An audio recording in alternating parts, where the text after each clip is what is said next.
Hello, this video is a short guide to note-taking from us at the Academic Skills Centre. When we look at the different elements involved in learning at university, we can see that note-taking plays a vital role. We will note-take during classes. We'll also take notes when we're doing our own independent learning and reading.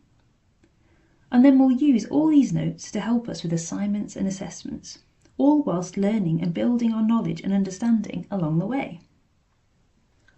But why might taking notes effectively be so important? Well, when you take notes actively and really engage with what you're doing, it can really help you to absorb and understand the information as you go along. Honing our note-taking techniques can also mean we use our time more efficiently and keep our notes and minds feeling more organised. We can then come back to them easily when we need. When we are making notes on lots of different topics, effective note-taking can help you to make links and connections between these ideas, topics and modules, which is really important for academic study. And of course, having genuinely useful notes will also make life much easier when it comes to doing our assignments and revising too. When it comes to notes in class, such as in a lecture, it's important to see this in 3 stages. The preparation beforehand, the note-taking during the lecture itself, and then the revisiting of your notes afterwards.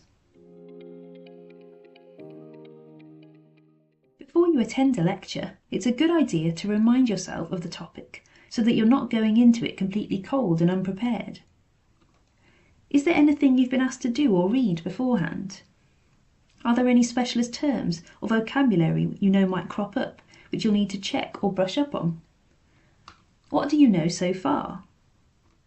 If you have any specific questions or gaps in knowledge on the topic in advance, it's worth making a note of these too. This will then really help you focus your mind when you come to the actual lecture.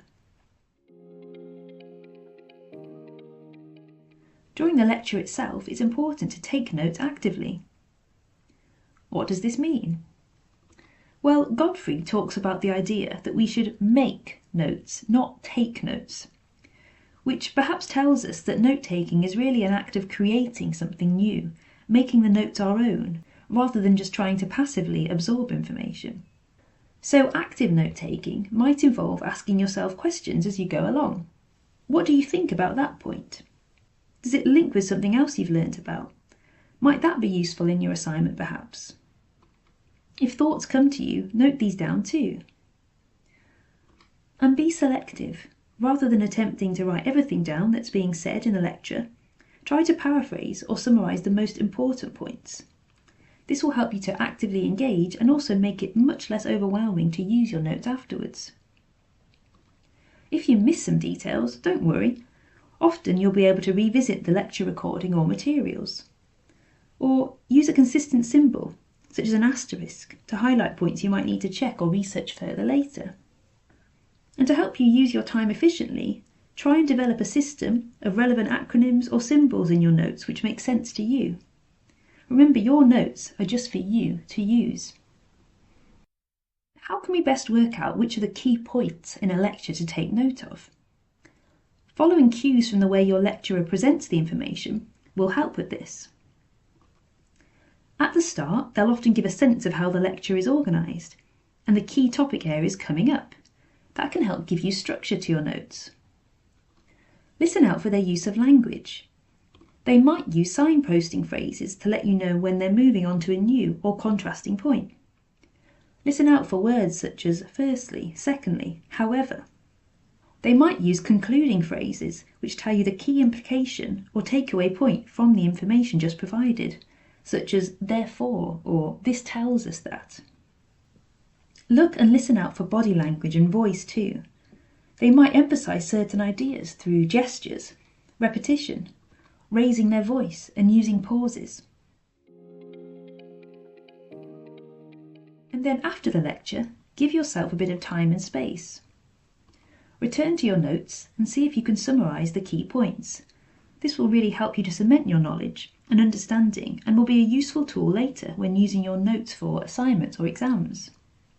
If you've missed any sections and have access to a recording, revisit the lecture, although only revise those specific parts of the recording you need. Or alternatively, you could fill in any gaps through your own research. You may well also have some questions you need to follow up on with your tutor, or for further research should you need to expand the notes later. Note these down along with any ideas you might be able to bring to future discussions or use in assignments.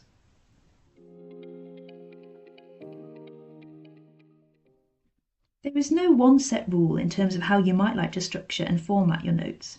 Different strategies will suit different people, and sometimes you might need to change strategy depending on the situation or purpose of your notes. A very common and popular note-taking method is called the Cornell method. This simply encourages you to divide your paper or document into 2 columns. On the right-hand side, you note your key points, paraphrased under useful headings. On the left-hand side, in a narrower column, you note down any key ideas, thoughts, or questions of your own. And then at the bottom of the page, you create a small box where you write your overall summary. If you don't want to use such a formal structure, you could simply take linear notes instead, using things like subtitles, bullet points and colours to help things stand out. But still ensure you add in your own thoughts and questions as you go along, to ensure you're being active. An alternative could also be using something more visual, such as a mind map, using topics and subtopics to branch out information. Mind maps can be particularly useful for showing connections between different topics and developing ideas. When you're doing a lot of reading for academic study, it's important to take active notes then too. So of course this means not simply curling up with a book chapter or article and highlighting bits of text without really thinking about it. It means being focused and engaging as you read. To help with this, before you start reading, it can be helpful to identify what your purpose in reading actually is. What are you looking for here? Are you just wanting to gain some background understanding of a topic? Are you looking at specific theories or approaches, or maybe seeing how they've evolved over time? Are you hoping to find some different perspectives or arguments which you can use in your assignment to challenge your ideas? Or are you looking for something very specific, such as some data, statistics, or evidence? Make a note of this. When you come to actually doing your reading, you'll then approach it with much more focus and also know when you have found what you need. If you are reading lots of different things, you might want to try a systematic way of taking notes on reading.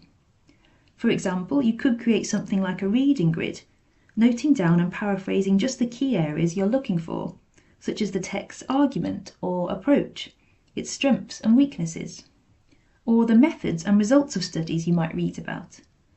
Using a grid will then help you to look for similarities and differences, agreements and disagreements between readings too, helping you to make connections and see the broader picture of topics you are reading about.